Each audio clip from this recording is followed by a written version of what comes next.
انسان اپنی زندگی میں اپنی بہترین کمائی اپنی اولاد ہی کو سمجھتا ہے، اور انسان اپنی زندگی کا بہترین سرمایہ اپنی اولاد پر خرچ کرتا ہے، اور اپنے بعد بھی ان کے لیے ہر طرح کی راحتیں اور نعمتیں چھوڑ کر جانا چاہتا ہے. لیکن اگر اولاد نیک ہو تو وہ والدین کے لیے صدقہ جاریہ بھی بنتی ہے، اور والدین کے خون پسینے کی کمائی کو ان کی زندگی میں اور ان کی زندگی کے بعد بہترین جگہوں پر استعمال کرتی. لیکن اگر اولاد بگڑی ہوئی ہو تو زندگی میں بھی انسان کے لیے اذیت اور عذاب ہے، اور بعد میں بھی اس کے مال کو ضائع کرنے والی ہوتی ہے اور اس کے لیے بدنامی کا سبب بنتی ہے. اس لیے خصوصی طور پر اولاد کے لیے دعائیں کرتے رہنا چاہیے.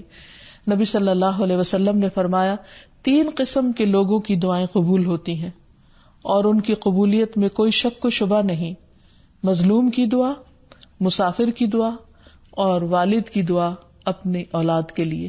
یعنی جب باپ اپنے بچوں کے لیے دعا کرتا ہے تو وہ دعا بھی قبول ہوتی ہے. اسی طرح نبی صلی اللہ علیہ وسلم نے اس بات سے بھی منع کیا کہ کوئی اپنی اولاد کے خلاف دعا کرے یا اس کو بد دعا دے، کیونکہ وہ بھی قبول ہو جاتی ہے اور پھر انسان کے لیے پریشانی کا باعث بنتی ہے. اس سلسلے میں نبی صلی اللہ علیہ وسلم نے فرمایا: اپنی اولاد کو بد دعا نہ دو، ایسا نہ ہو کہ وہ اللہ کی طرف سے قبولیت کی گھڑی ہو اور وہ تمہارے لیے قبول کر لے.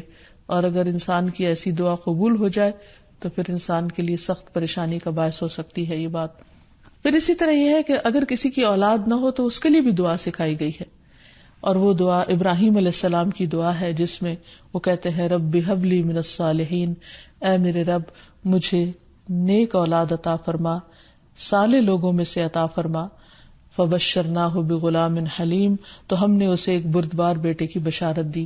یعنی اللہ سبحانہ وتعالیٰ نے ان کی دعا سن لی، اور یہ دعا بہت عرصے کے بعد سنی گئی تھی لیکن بہرحال سن لی گئی.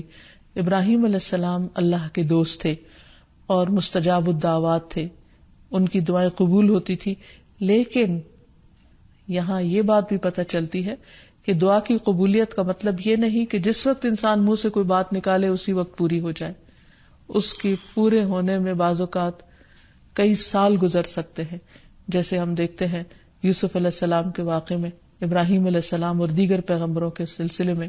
اور پھر ہم اس بارے میں یہ بھی دیکھتے ہیں کہ جس طرح ابراہیم علیہ السلام کی دعائیں قبول ہوئی تو انہوں نے اپنے رب کا اس پر شکر بھی ادا کیا اور فرمایا: الحمدللہ الذی وہب لی علی الکبر اسماعیل و اسحاق ان ربی لسمیع الدعاء، کہ اللہ کا شکر ہے جس نے مجھے بڑھاپے میں اسماعیل اور اسحاق جیسی اولاد دی، بلا شبہ میرا پروردگار دعائیں سننے والا ہے.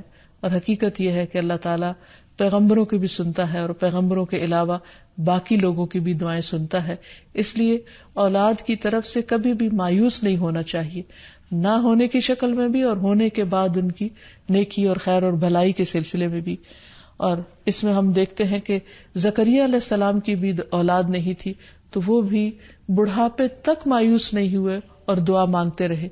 اور اس سلسلے میں آتا ہے کہ وہ جب دعا مانگتے تو کہتے: رب ہب لی من لدنک ذریۃ طیبہ انک سمیع الدعاء، کہ اے میرے پروردگار تو مجھے اپنے پاس سے نیک اور پاکیزہ سیرت اولاد عطا فرما، تو ہی دعا کا سننے والا ہے. یعنی پیغمبر ہمیشہ صرف اولاد کی دعا نہیں کرتے بلکہ نیک اولاد کی دعا کرتے ہیں. اولاد کا ہونا اللہ سبحانہ وتعالیٰ کا ایک بہت بڑا انعام اور بندے پر بہت بڑا احسان ہے. اسی لیے ہم دیکھتے ہیں کہ اولاد انسان کے لیے اگر نیک ہو تو راحت، رحمت، آرام اور چین اور آنکھوں کی ٹھنڈک کا ذریعہ ہوتی ہے. نبی صلی اللہ علیہ وسلم حضرت حسن اور حسین کو اپنے پھول کہا کرتے تھے کہ یہ دونوں میری دنیا کے پھول ہیں. ایک اور حدیث سے ہمیں پتہ چلتا ہے کہ اولاد انسان کی بہترین کمائی ہے.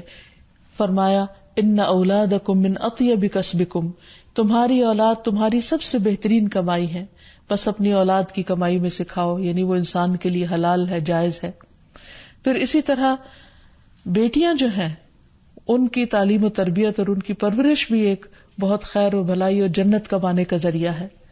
لیکن اس کے ساتھ ساتھ یہ بھی یاد رکھنا چاہیے کہ اولاد ایک رسپانسبلٹی بھی ہے، ان کے بارے میں سوال بھی کیا جائے گا کہ ان کی تربیت کس طرح کی. پھر خصوصی طور پر اسے ماں کی ذمہ داری قرار دیا گیا، اگرچہ ماں اور باپ دونوں ذمہ دار ہیں، لیکن عورت سے اس کے گھر والوں یعنی اس کے بچوں کے بارے میں اس سے سوال ہوگا کہ اس نے ان کی تربیت کیسے کی.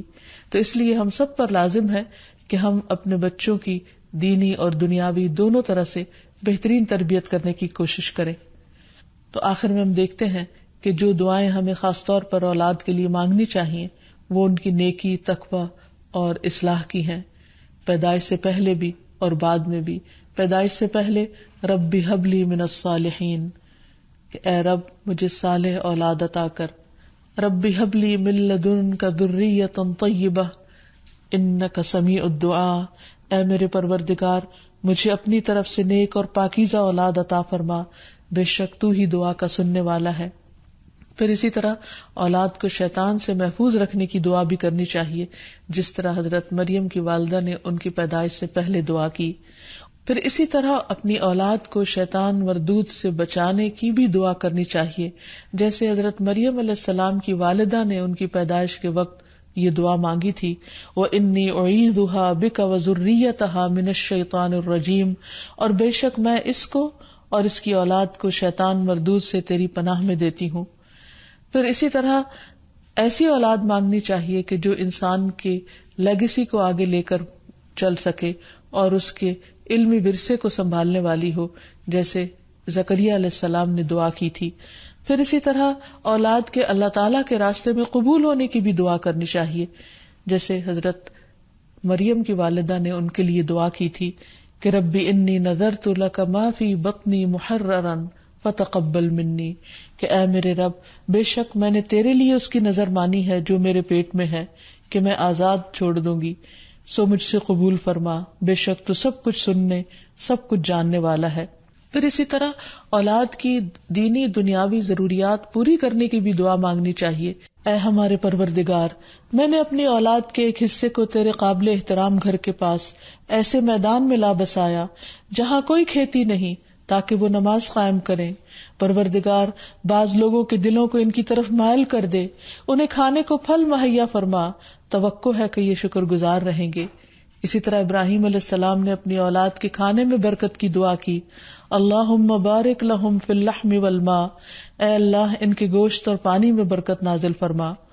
پھر اسی طرح اولاد کی فرما برداری کی بھی دعا کرنی چاہیے، ربنا وجعلنا مسلمین لک ومن ذریتنا امۃ مسلمۃ لک وارنا مناسکنا وتب علینا انک انت التواب الرحیم. اے ہمارے پروردگار ہم دونوں کو اپنا فرما بردار بنا لے اور ہماری اولاد میں سے ایک جماعت پیدا کر جو تیری فرما بردار ہو، اور ہمیں اپنی عبادت کے طریقے بتلا اور ہماری توبہ قبول فرما، بے شک تو بڑا توبہ قبول کرنے والا اور نہایت رحم فرمانے والا ہے. پھر اسی طرح اولاد کی اصلاح کی دعا کرنی چاہیے، رب اوزعنی ان اشکر نعمتک التی انعمت علی وعلی والدی وان اعمل صالحا ترضاہ واصلح لی فی ذریتی انی تبت الیک وانی من المسلمین. اے میرے پروردگار مجھے توفیق دے کہ میں تیرے اس احسان کا شکر ادا کروں جو تو نے مجھ پر اور میرے والدین پر کیا، اور یہ بھی کہ میں ایسے اچھے عمل کروں جو تجھے پسند ہو، اور میری خاطر میری اولاد کی اصلاح کر، میں تیرے حضور توبہ کرتا ہوں اور بلا شبہ میں فرما بردار ہوں. اسی طرح اولاد کی نماز قائم کرنے کی دعا کرنی چاہیے، رب اجعلنی مقیم الصلاۃ ومن ذریتی ربنا وتقبل دعا ربنا اغفر لی ولوالدی وللمؤمنین یوم یقوم الحساب. اے میرے رب مجھے بھی اور میری اولاد کو بھی نماز قائم رکھنے والا بنا، پروردگار میری یہ دعا قبول فرما. اسی طرح اولاد کے شرک سے بچنے کی دعا کرنی چاہیے، وَجْنُبْنِي وَبَنِيَّ أَن نَعْبُدَ الْأَصْنَامَ، اور مجھے بھی اور میری اولاد کو بھی اس بات سے بچائے رکھنا کہ ہم بتوں کی عبادت کریں. پھر اسی طرح اولاد کی خرابیوں سے پریشانی سے بچنے کی دعا بھی کرنی چاہیے، جیسے نبی صلی اللہ علیہ وسلم نے دعا سکھائی کہ وَمِن وَلَدٍ يَكُونُ عَلَيَّ رَبًّا، کہ ایسی اولاد سے مجھے بچائے یا رب جو میری آقا بن بیٹھے. پھر اسی طرح دوسروں کی اولاد اور دوسروں کے بچوں کے لیے بھی دعا کرنی چاہیے، کیونکہ انسان جب اپنے لیے خیر چاہتا ہے تو وہ خیر دوسرے کے لیے بھی پسند کرنی چاہیے، اور جب دوسرے کے لیے دعا کرے گا تو وہ خیر اس کی طرف لوٹے گی جو کسی کے لیے بھلا چاہے گا.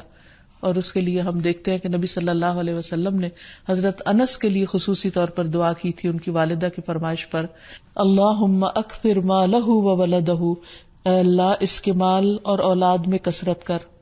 اور ہم دیکھتے ہیں کہ حضرت انس رضی اللہ تعالیٰ عنہ کے حق میں نبی صلی اللہ علیہ وسلم کی یہ دعا قبول ہو گئی.